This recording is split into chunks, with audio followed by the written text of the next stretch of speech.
નમસ્કાર દર્શક મિત્રો, આપ નિહાળી રહ્યા છો સાઈ ગ્રુપ મીડિયા હાઉસ દ્વારા સંચાલિત નવસારી લાઈવ અને ઝટપટ ન્યૂઝ. દક્ષિણ ગુજરાત વીજ કંપની લિમિટેડ અને દક્ષિણ ગુજરાત વીજ કંપની લિમિટેડની મોટી ઓફિસ એટલે કે બનાતવાલા સ્કૂલની બાજુમાં આવેલ જીબીની ઓફિસ, અને ત્યાં વારંવાર વીજ બિલ ભરવા માટે ગ્રાહકોએ લાઇનમાં ઊભું રહેવું પડે છે. અને આવા અહેવાલો અમે ભૂતકાળમાં પણ બનાવ્યા છે, પણ પરિસ્થિતિ જેસે તેની સેમ રહેવા પામી છે. કોઈ જ સુધારો થયો નથી. બબ્બે બારીઓ ઈસ્ટ વેસ્ટ ઝોનની બનાવવામાં આવી હતી, ત્યારબાદ એક બારીઓ ચાલુ રાખવામાં આવે છે, બીજી બારીઓ બંધ કરી દેવામાં આવે છે. લોકો લાંબી લાઈનોમાં ઊભા રહે છે, ધસારો થાય છે, છતાં પણ એ લોકોના બિલો ભરાતા નથી. લોકોએ વેઇટિંગમાં ઊભું રહેવું પડે છે. ઉંમરવાળા હોય છે, સિનિયર સિટીઝન હોય છે, મહિલા હોય છે, બાળકોને સ્કૂલે મૂકવા લેવા જવાનું હોય છે, રસોઈ કરવાનું હોય છે, જેવા ઘણા બધા પ્રશ્નો આવતા હોય છે. ત્યાં સુધી કે ગ્રાહકો તો એવો પણ આરોપ લગાવી રહ્યા છે કે જો એક દિવસ મોડું થાય તો પેનલ્ટી લાગી જાય, પણ અહીંયા લાઈનોમાં ઊભા રહી અને થાકીને જતા રહીએ છતાં પણ બિલ ના ભરાય તો એના માટે જવાબદાર કોણ?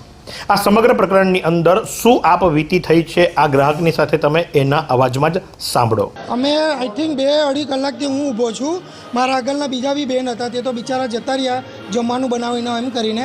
આ લોકોને કહેવામાં આવ્યું કે 2 બારી ચાલુ હતી છતાં એક કેમ બંધ કરી છે? તે લોકો એમ કહે છે કે ઉપરથી ઓર્ડર આવ્યો છે કે એક જ બારી ચાલુ રહેશે. હવે આમાં પેનલ્ટી એ લોકો ફટાક દઈને લગાવે છે, અને એક દાડો બિલ જો અમે એક દિવસ લેટ થઈએ તો એ લોકો ફટાક દઈને કાપે છે. તો અહીંયા અમારું કામ બી એવી રીતે ફટાફટ થવું જોઈએ. હવે અમારા જો આ બિચારા સિટીઝન છે, આ ભાઈ છે, આ બહેન છે, એમનાથી ઊભી નથી રહેવાતું, છતાં પણ 3-3 કલાક ઊભી રહ્યા છે. એટલે આ શું પબ્લિકને શું હેરાન જ કરવાનું છે જાણી જોઈને? 2 બારી ચાલુ હતી છતાં પણ આ લોકો એક બંધ કરી છે. હા, પૈસા ડબલ થઈ ગયા, પેનલ્ટી કાપે છે ડબલ. એમાં એમ કહેવામાં આવે છે કે સ્માર્ટ બનવાનું છે. શું સ્માર્ટ બનશે? તો જે પ્રમાણે આપ જુઓ છો કે આ વ્યક્તિ જે ખરો એ પોતે પોતાની આપવીતી જણાવી રહ્યો છે.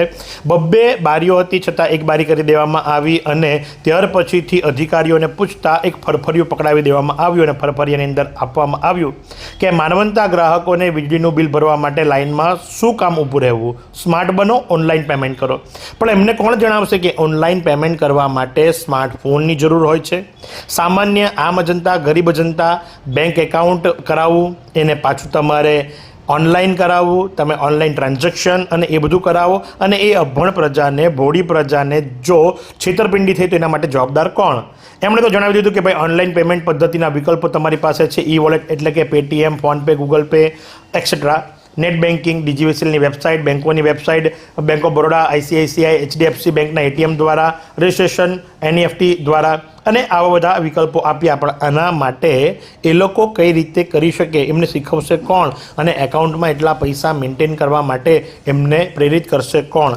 હકીકતમાં તો હાલ જીબીની અંદર લાંબી લાઈનો લાગી છે વીજ બિલના ભણાંક માટે, અને એ પણ અમે વાત કરી રહ્યા છીએ વડુ મથક એટલે કે બનાતવાલા સ્કૂલની બાજુમાં આવેલ જીબીની મેઇન ઓફિસ. આમ જનતાએ જવું ક્યાં, ભોળી પ્રજાએ જવું ક્યાં, જે નથી વાપરી શકતા સ્માર્ટફોન અને જેમની પાસે એવા બેંક એકાઉન્ટ કે નેટ બેન્કિંગની સુવિધા નથી, એના માટે શું વિકલ્પ? તો આજ પ્રમાણે આવા અવનવા સમાચારો માટે નિહાળતા રહો નવસારી લાઈવ અને ઝટપટ ન્યૂઝ.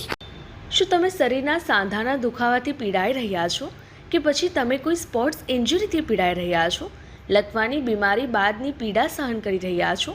શું તમને સ્પાઇનલ પ્રોબ્લેમ છે?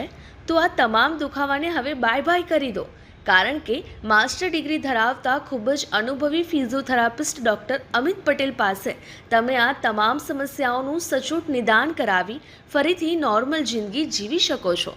તો સરનામું નોંધી લો. Comprehensive care centre, DD street, library પાસે, અનુરાગ સારીઝની લાઇનમાં, નવસારી.